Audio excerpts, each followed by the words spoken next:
Selamat malam. Yang mau kita bicarakan semuanya mudah. Semuanya mudah, semuanya berarti. Nah, mudah-mudahan sungguh kita laksanakan. Saya selalu berusaha untuk mencarikan yang mudah. Yang mudah kita kerjakan, tetapi yang mudah kita kerjakan itu dampaknya itu besar. Nah, kita bersyukur karena menjadi orang yang berjasa bagi banyak orang dan berarti itu bisa dengan cara yang mudah. Karena mudah harapannya lalu kita melaksanakan. Tadi kita bersama-sama berdoa rosario. Mungkin baik kalau kita pada bulan Oktober ini merenungkan. Kita kan rajin berdoa rosario. Apa sebenarnya yang kita lakukan ketika kita berdoa rosario? Banyak yang setiap hari toh. Nah, jangan sampai ya hanya berdoa saja tapi kita nggak ngerti lalu mau membuahkan juga menjadi susah kalau nggak ngerti ya. Doa rosario itu adalah kita bersama Bunda Maria merenungkan Yesus yang tercermin di dalam 4 peristiwa. Ada peristiwa gembira, ada peristiwa terang, peristiwa sedih, peristiwa mulia. Peristiwa gembira itu Yesus dari ketika masih dikabarkan oleh malaikat Gabriel sampai dengan Yesus ditemukan di Bait Allah. Nah, ringkasnya peristiwa gembira itu menggambarkan tentang formasi masa pendidikan Yesus di dalam keluarga. Lalu kemudian peristiwa berikutnya peristiwa terang. Setelah Yesus menjalani masa pendidikan, kemudian di peristiwa terang Yesus bekerja. Yesus mulai aktif pelayanan. Lalu kemudian peristiwa sedih itu mengungkapkan ternyata Yesus di dalam pelayanan mati-matian sampai harus mengalami peristiwa sedih yang ujungnya mati disalib.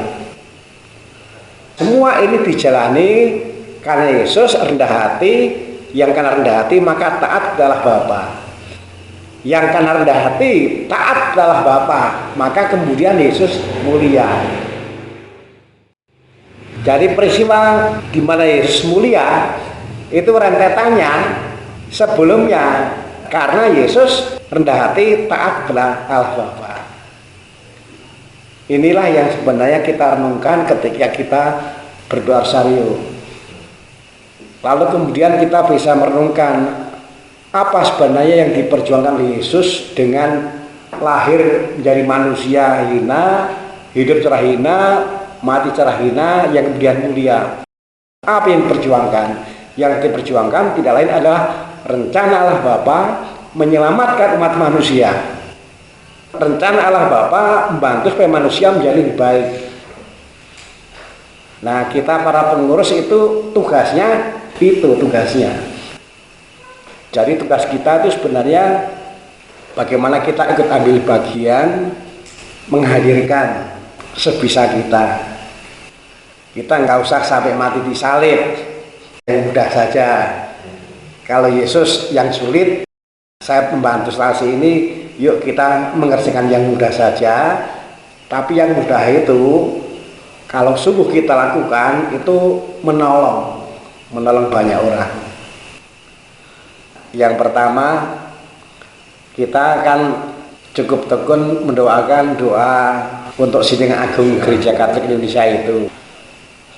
Kalau saya membaca mengenai Sidang Agung Gereja Katolik Indonesia ini, yang mau disasar itu adalah supaya kita semua itu berjalan bersama, kompak, sebagai peziarah yang menjadi garam dan terang, yang mewartakan Injil, yang mewartakan kabar baik di masyarakat di mana kita berada. Maka juga mau menjadikan rapat malam hari ini untuk yuk kita ke sana menjadi yang berguna bagi masyarakat, entah masyarakat Katolik maupun yang tidak Katolik. Konkretnya, para bapak dan ibu, saya mempelajari ternyata bantuan dari pemerintah untuk masyarakat itu ada begitu banyak. Ada yang untuk lansia, ada untuk yang sakit, ada untuk yang miskin, banyak. Gereja itu harus memperhatikan orang seluas hidupnya. Tapi kita juga harus tahu diri bahwa kita tuh dalam membantu punya batas. Nah, saya hanya mencermati saja bahwa di masyarakat sini kan ada juga yang sudah mendapatkan bantuan kan, dan ternyata kan macam-macam ya.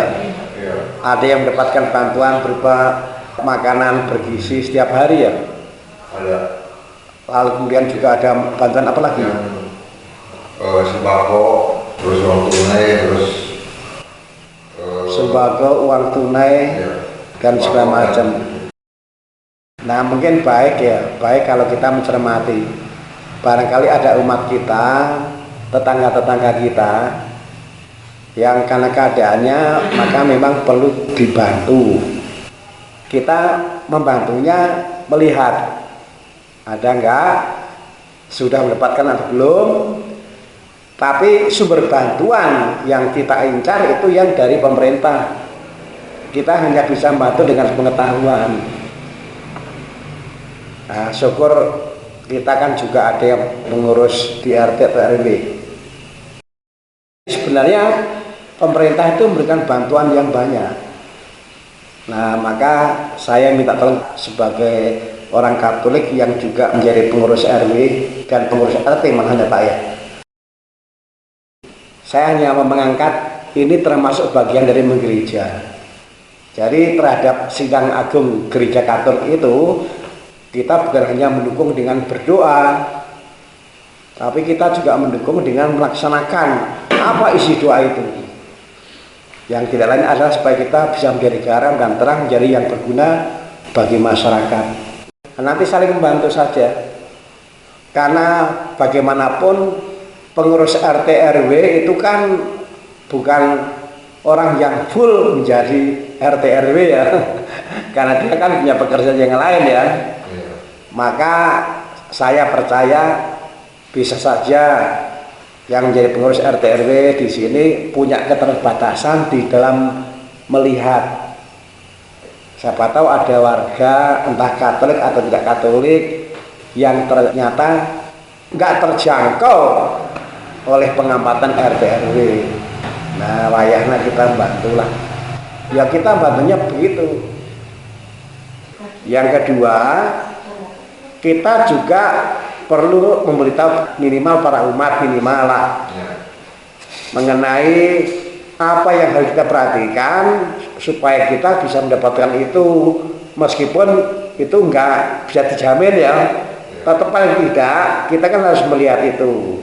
Ternyata sekarang ini yang namanya KK, yang namanya KTP itu memang menjadi syarat untuk macam-macam. Maka kalau ternyata kakak itu mengisinya salah, ya memang harus berbagi. Misalnya salah karena apa? Karena ditulisnya wira swasta, padahal hanya membuat tusuk sate yang belum tentu laku. Kalau diisinya wira swasta yang nggak tepat, mungkin diisinya harus dengan apa istilahnya? Buruh petani atau harian lepas. Buruh petani atau harian lepas. Jadi ketika kita mengisinya itu rumusannya nggak tepat, nah itu juga berpengaruh terhadap peluang mendapatkan bantuan. Kita akan membuat rumusan yang tepat. Itu dulu harus kakak dulu di rumah. Nah, pernah ada upaya untuk membantu warga, yuk kakaknya diperbaiki. Ada yang sudah diperbaiki, tapi kan ternyata juga ada yang belum diperbaiki. Jadi ada KK, ada KTP. Nah, maka saya mengusulkan berkaitan dengan ini sebelum Advent. Sebelum Advent, yuk kita memberi penyuluhan, pembinaan kepada para umat mengenai KK dan KTP. Mungkin sekarang tidak perlu dibantu, tapi siapa yang bisa menjamin bahwa tahun depan juga akan seperti itu? Kan belum tentu. Atau mungkin juga sekarang sebenarnya perlu dibantu, tapi nggak mendapatkan bantuan. Karena apa? Karena kakaknya salah. Nah, kita pelan-pelan. Maka kalau saya mengusulkan sebelum Advent, setelah misa 15 menit ada penjelasan dari Bapak Abun mengenai KK dan KTP. Termasuk juga kalau anaknya sudah berkeluarga itu lalu belum dipisah, itu nanti juga berpengaruh. Jadi kalau saya melihat bantuan dari pemerintah kepada warga, terutama kepada yang memang sungguh membutuhkan, yang pertama harus beres itu adalah KK dan KTP.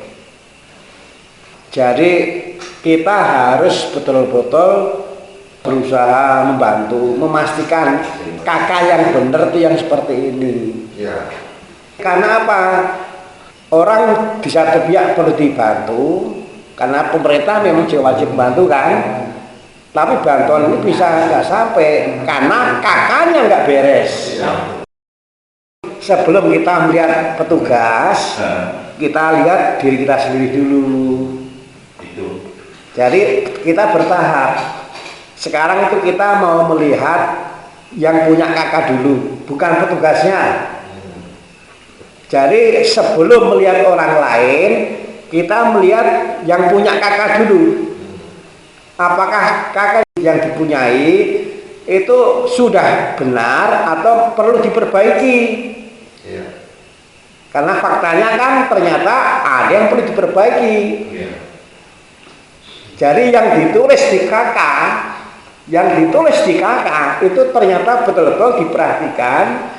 Ternyata itu betul-betul menjadi salah satu pertimbangan apakah orang itu perlu dibantu oleh pemerintah atau tidak. Kita tidak melihat tugasnya dulu, ini dulu. Nah, ini kita hayati sebagai bentuk, ini cara kita menghadirkan gereja yang peduli pada orang miskin. Karena Yesus Natal itu kan menghadirkan kepedulian pada orang miskin, maka lahir di tempat yang hina-hina. Jadi peduli pada kemiskinan, Natal itu terasa sekali. Nah, yang kita bicarakan ini kan sebenarnya inilah salah satu cara kita menghadirkan gereja yang peduli pada orang miskin. Lalu kemudian Advent Natal, mungkin baik kalau dalam rangka Natal ini anak-anak juga difasilitasi untuk berbagi. Bukan anak mendapatkan hadiah. Kalau ada orang yang memberi hadiah pada anak ya silahkan. Tapi kita memfasilitasinya adalah yuk anak-anak berbagi apa yang mau dibagikan. Kita memikirkan itu. Kita bukan memikirkan memberi hadiah ke anak. Kita mau memberi fasilitas untuk anak supaya anak bisa berbagi. Jadi Natal perhatian kita ke anak, kita bukan mencari donatur untuk memberi hadiah ke anak, bukan. Ya mudah-mudahan nanti ada, tapi kita nggak mencari itu. Yang kita lakukan adalah memfasilitasi anak supaya Natal anak itu bisa berbagi. Misalnya dengan menyisihkan sedikit uang jajannya dikumpulkan lalu diberikan kue. Nanti kuenya diberikan kepada yang tidak bisa ke gereja. Rencananya itu untuk pesta 3 Raja yang mau kunjungan ke Editor anak-anak misionaris ya teman. Betul. Natal anak itu yang menjadi acuan peristiwa 3 Raja itu, yang datang memberi bukan emas kemenyan dan mur atau gemet, tapi pokoknya ya apa terserah lah. Jadi kita manfaatasi supaya anak bisa memberi. Fasilitasi itu berupa kita mendampingi anak-anak mengunjungi, kalau mau sekaligus anak-anak memberi kue dari sebagian uang jajan ya nggak apa-apa. Jadi kita bukan mencari donatur untuk memberi hadiah ke anak ya. Nah ini terakhir belakangan ini kegembalaan terhadap alam yang namanya Laudato Si itu sebenarnya sudah mendapatkan perhatian besar belakangan ini, dan itu juga kita hayati sebagai pelayanan. Pelayanan itu bukan hanya soal menjadi lektor, menjadi kor, mesinar, bukan. Pelayanan itu juga sekarang ini bagaimana bersikap baik terhadap alam, itu pelayanan juga. Nah sekarang ini kan kelihatannya musim hujan sudah mulai ya. Kelihatannya musim hujan sudah mulai. Nah coba saja dicermati, jangan sampai nanti akibat dari kecerobohan kita lalu ada musibah. Nah bagus kalau memulai memikirkan parit-parit supaya nanti air itu bisa menuju sasaran yang bagus. Lalu juga bagus kalau ini coba diajak warga lah, barangkali ada jalan-jalan yang lumut-lumut yang lumut, karena di sini kan jalannya seperti itu, lalu kemudian juga banyak yang sepuh ya. iya.